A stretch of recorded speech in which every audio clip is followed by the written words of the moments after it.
The Path of Prosperity. Chapter 5. The Secret of Health, Success, and Power. We all remember with what intense delight, as children, we listened to the never-tiring fairy tale. How eagerly we followed the fluctuating fortunes of the good boy or girl, ever protected in the hour of crisis from the evil machinations of the scheming witch, the cruel giant, or the wicked king. And our little hearts never faltered for the fate of the hero or heroine, nor do we doubt their ultimate triumph over all their enemies, for we knew that the fairies were infallible, and that they would never desert those who had consecrated themselves to the good and the true. And what unspeakable joy pulsated within us when the fairy queen, bringing all her magic to bear at the critical moment, scattered all the darkness and trouble, and granted them the complete satisfaction of all their hopes, and they were, happily ever after. With the accumulating years and an ever-increasing intimacy with the so-called realities of life, our beautiful fairy world became obliterated, and its wonderful inhabitants were relegated, in the archives of memory, to the shadowy and unreal. And we thought we were wise and strong in thus leaving forever the land of childish dreams. But as we re-become little children in the wondrous world of wisdom, we shall return again to the inspiring dreams of childhood, and find that they are, after all, realities. The fairy folk, so small and nearly always invisible, yet possessed of an all-conquering and magical power, who bestow upon the good, health, wealth, and happiness, along with all the gifts of nature in lavish profusion, start again into reality, and become immortalized in the soul realm of him who, by growth in wisdom, has entered into a knowledge of the power of thought and the laws which govern the inner world of being. To him the fairies live again as thought people, thought messengers, thought powers working in harmony with the overruling good. And they who, day by day, endeavor to harmonize their hearts with the heart of the supreme good, do in reality acquire true health, wealth, and happiness.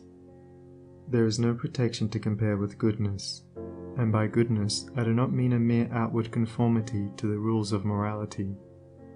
I mean pure thought, noble aspiration, unselfish love, and freedom from vainglory. To dwell continually in good thoughts is to throw around oneself a psychic atmosphere of sweetness and power which leaves its impress upon all who come in contact with it. As the rising sun puts to rout the helpless shadows, so are all the impotent forces of evil put to flight by the searching rays of positive thought, which shine forth from a heart made strong in purity and faith.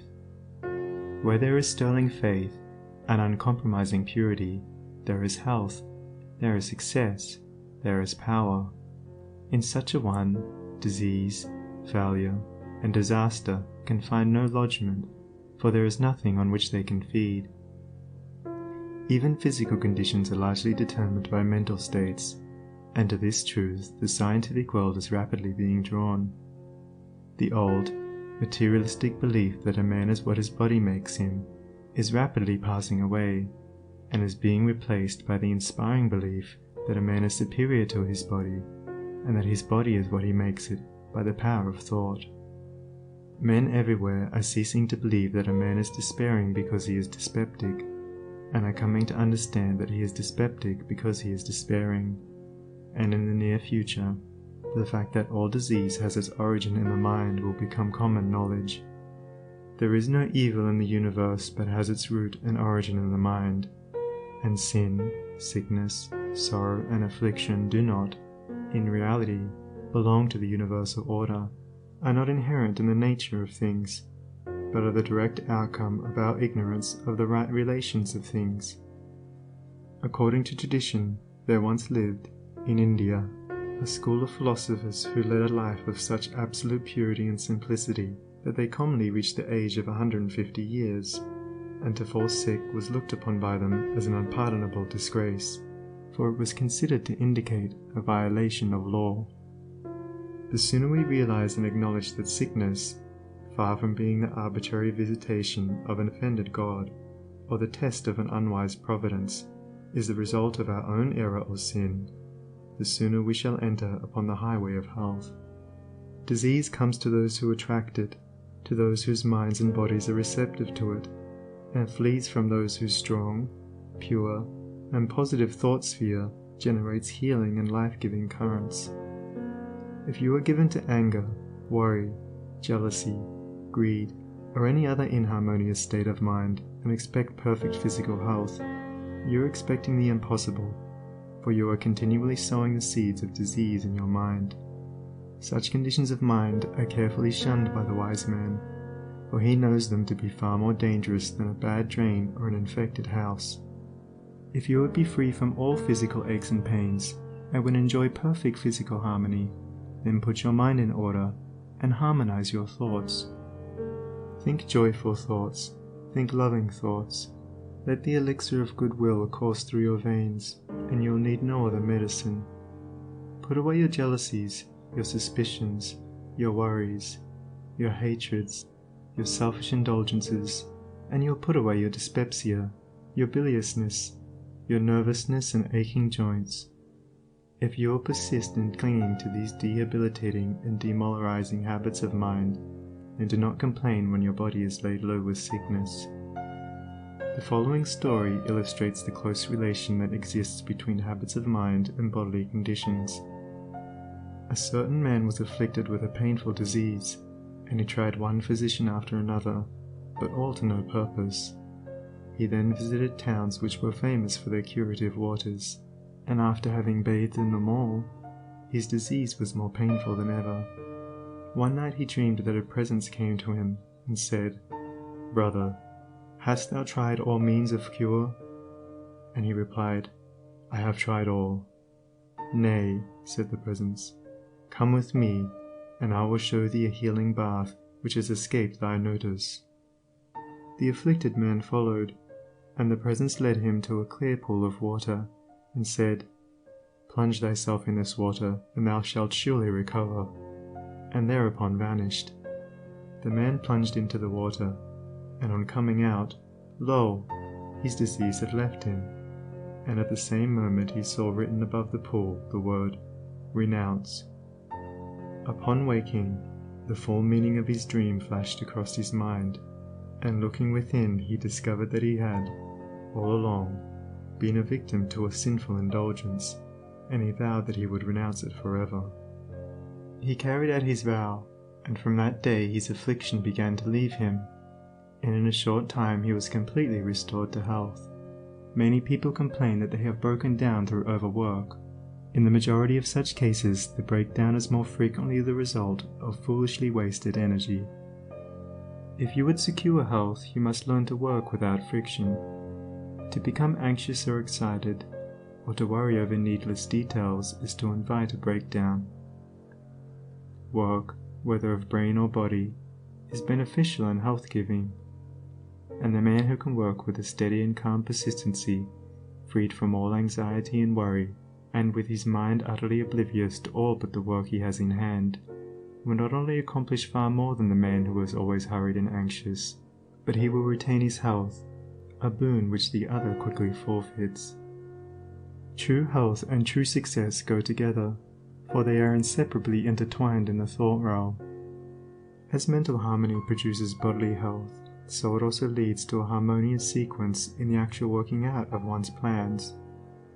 Order your thoughts and you will order your life.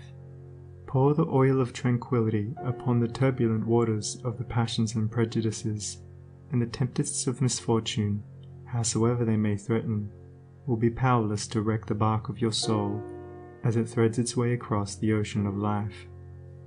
And if that bark be piloted by a cheerful and never-failing faith, its course will be doubly sure, and many perils will pass it by which would otherwise attack it. By the power of faith, every enduring work is accomplished.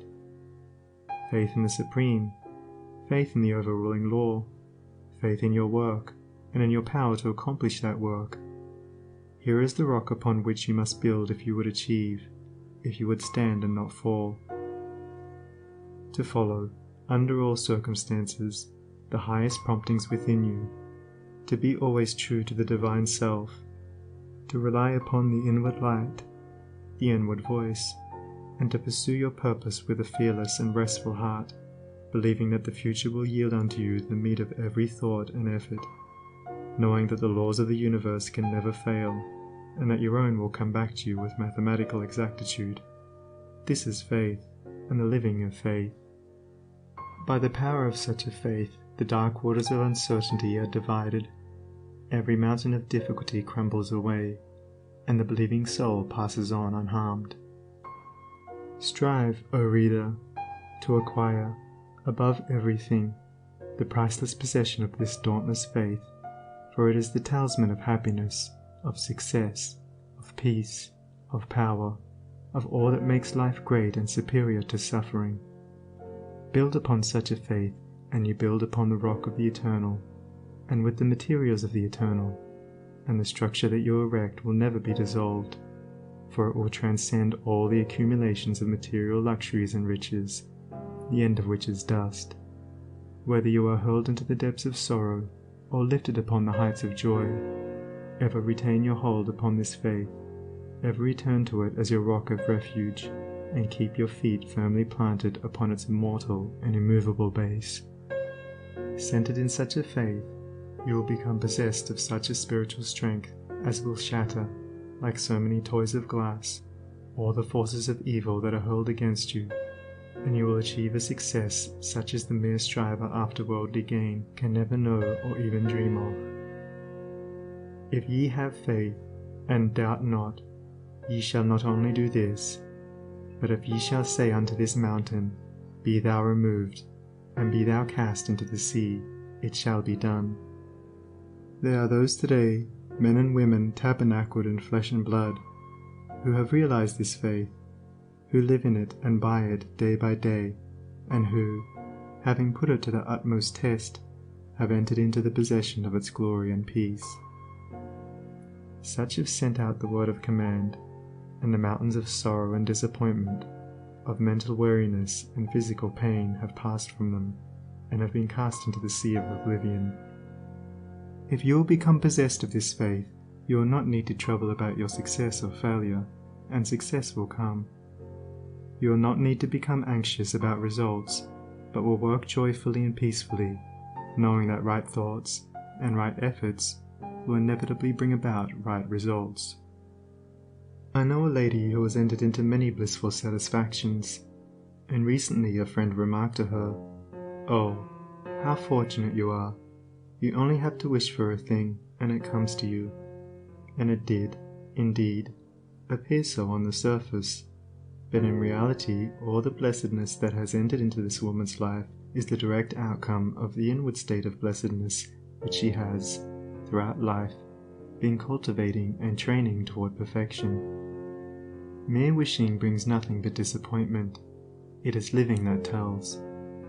The foolish wish and grumble, the wise work and wait, and this woman had worked without and within, but especially within upon heart and soul, and with the invisible hands of the Spirit she had built up, with the precious stones of faith, hope, joy, devotion and love, a fair temple of light, whose glorifying radiance was ever round about her.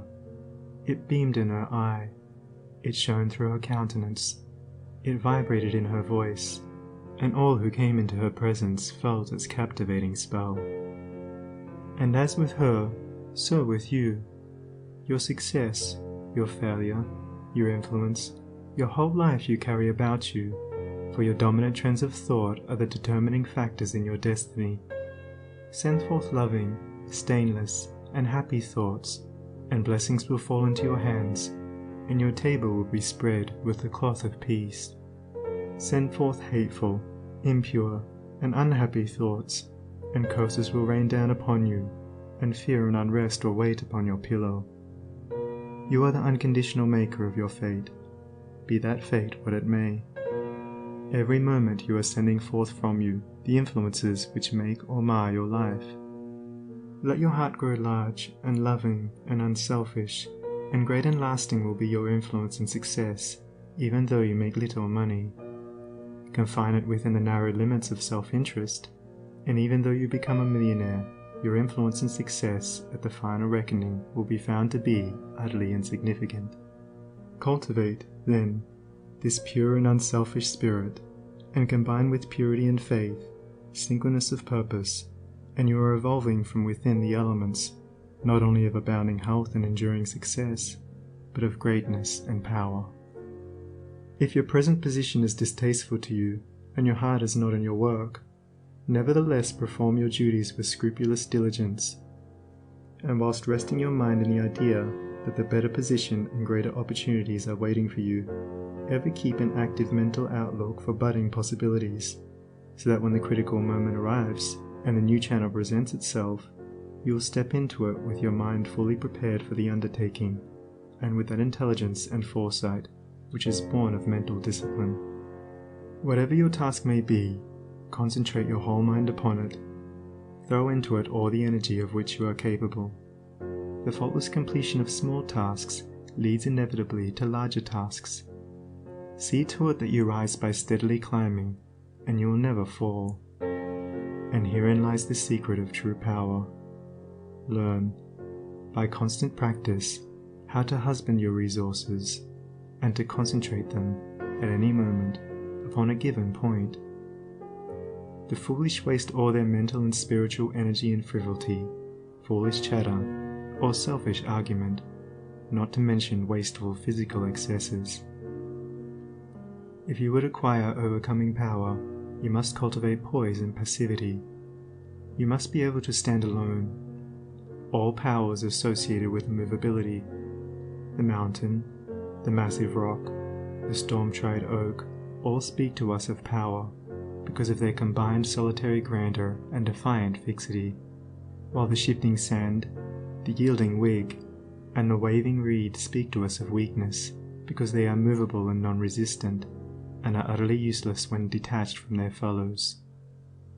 He is the man of power who, when all of his fellows are swayed by some emotion or passion, remains calm and unmoved.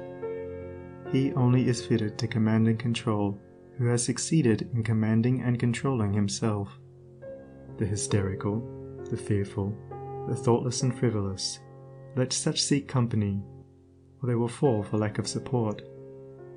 But the calm, the fearless, the thoughtful, and let such seek the solitude of the forest, the desert, and the mountain top, and to their power more power will be added, and they will more and more successfully stem the psychic currents and whirlpools which engulf mankind.